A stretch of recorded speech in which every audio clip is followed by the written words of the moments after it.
YouTube, what the heck's going on?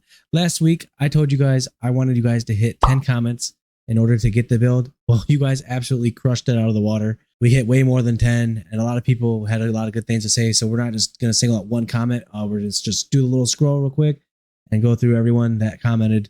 One person said it's Darth Maul. Let's go, nice build. We need this build. Looks fun. Let's see this build. Share this build, bro. Great vid. Need build with the laughing face. Love it. I need it. Where's the build? Bring us the build and tons of more. So you guys absolutely crushed it out of the water.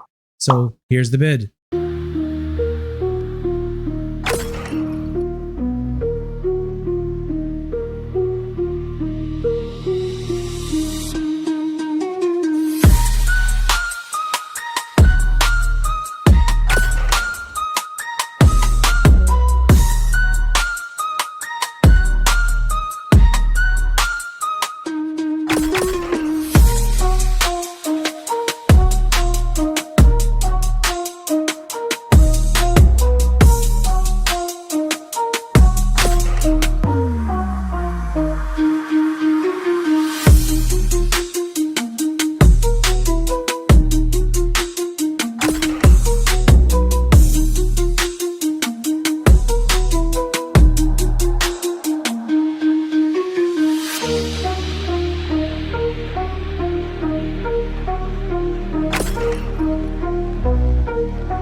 so long. Oh, say less.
The ice is so nice. I like the fire better.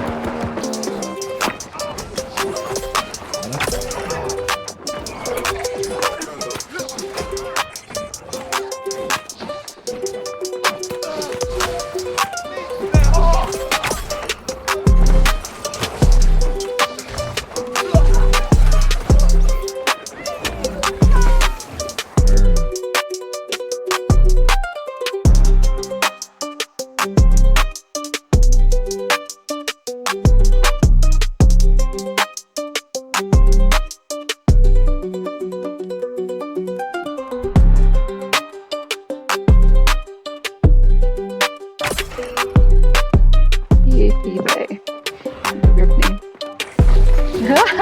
I love when you do that.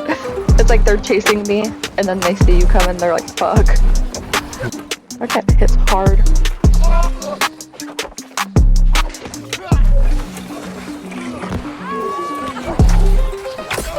Oh, shit. Thank you.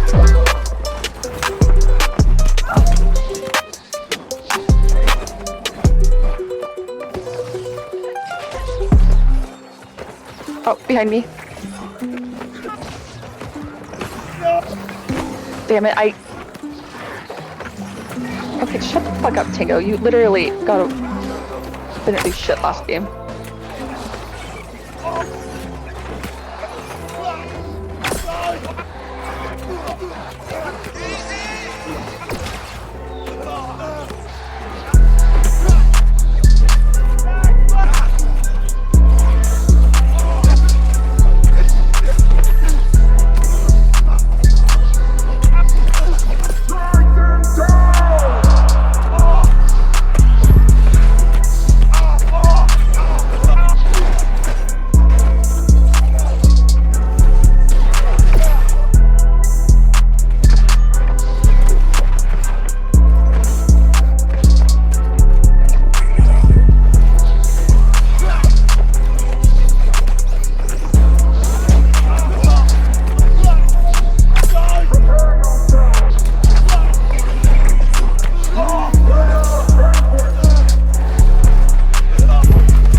All right, so the key components to this build, it's obvious. The Dijon head wrap, it gets vigor, invigorated, and mortal lifesteal is the third perk that I put on it. This is a 4-piece invigorated build, and then I like to put vital synergy on the chest piece because that while your health is below 50%, that you gain that 15% stamina regen rate. While stamina is below 50%, income and health is increased by 15%. So with everything else that I got stacked with this build, it's just more healing, more healing, more healing. As you can see in the gameplay footage, when I'm just swinging that thing, it's hard for me to die. Especially when I drop below 50%, I just keep on getting it back. So I like to run 300, 300. As you can see, I'll pop this real quick. You can see I run 300, 300 with 55. But then for the Gorgon gloves, we have Enchanted. I like Enchanted Ward on all of it. It gives me that extra little bit of damage. I have that 1 piece of refreshing. Now, if I had a little bit, what I would do to this build, I would add, instead of this refreshing and instead of the hardcore parkour and instead of the lifesteal, I would like to have a 3-piece of freedom on there. But this is the best I got for right now. And on every single one of them, I also have the Abyssal Elemental Ward, which is 2% elemental damage absorption. And then your void attacks deal an extra, 2% more damage. So I'm just getting stronger and stronger, and I'm doing pretty good damage while having 300 con. And then as you can see, we've got the Enchanted Ward, and Anointed Potions, and Invigorated. And then we also have Enchanted Ward, Hardcore Parkour. Like I said, these are just extra perks. It's not completely BiS, but this is pretty BiS. You know what I'm saying? We got that 4-piece Invigorated. I switched this out. Right now I'm using I like to have that Voracious Blade on this one. Because while below 50%, heal for 44% of the damage dealt. So like I said before, doing more damage, more damage, more damage. And then I have the Inferno, because if you look at the Inferno, it also says if your strength attribute is higher, replace your base weapon scaling with strength. All right, we don't really care about that part, but this tells you that instead of using the Void Gauntlet, you could also use other stuff focused on the Void Gauntlet. So 15% damage when you hit a target within 15. So that means when you're swinging the thing, you're doing an extra 15% more damage. Right now I have Divine on and Unimpeded because the potency of slows on you are reduced by 30%. I don't like to be slow. I like to keep moving. I have another one that's Divine Slash and Health. So it just depends on what you're doing. This is what I'm rocking right now because I just like the Unimpeded. It kind of keeps me with the Invigorated and everything else. Then I also have the Leechin, Party, and Void damage on the Blood Drinker. And then Empower Toast, Healing Heart, and Regeneration. But like I was saying before, you don't have to use this. If I wasn't using this, then I would be using the Deep Freeze, or you can use a Flail. Like literally with this build, you can pretty much use any kind of weapon you want. I just prefer the mage type of build, so I do that. But you can literally use any weapon and this build will work. The main component is the Void Gauntlet. And then if you go here, if you go to the weapon mastery, this is what I'm using on the fire staff. You can copy this right now if you want to. Take a screenshot, whatever you want to do, you can run this. This is what I like. This is what I think is pretty good. And then for the Void Gauntlet, like I said, the main component of the Void Gauntlet, this is what I'm using for the Void Gauntlet. We got all of this right here. So just like I said, take a screenshot, copy it down, try it out. If you don't like what I use, you can use whatever you want. The main thing is the build itself. And then this is what I use for the ice spike and everything else like that. So there's tons of different options. You don't even have to use the ice spike. You can use this. You don't have to use this. You don't have to use the Orb of Decay. You can use Oblivion. It's really up to you, whatever you want to do. But yeah, so that's all I got for you guys. Like I said before earlier in the video, if you made it this far, please leave me a like. Drop below a comment of what build we should do next. And remember to hit that bell for notifications and always stay current with what's going on. And definitely don't forget to hit that subscribe button. That's all I got for you guys. I'm out. Seen ya.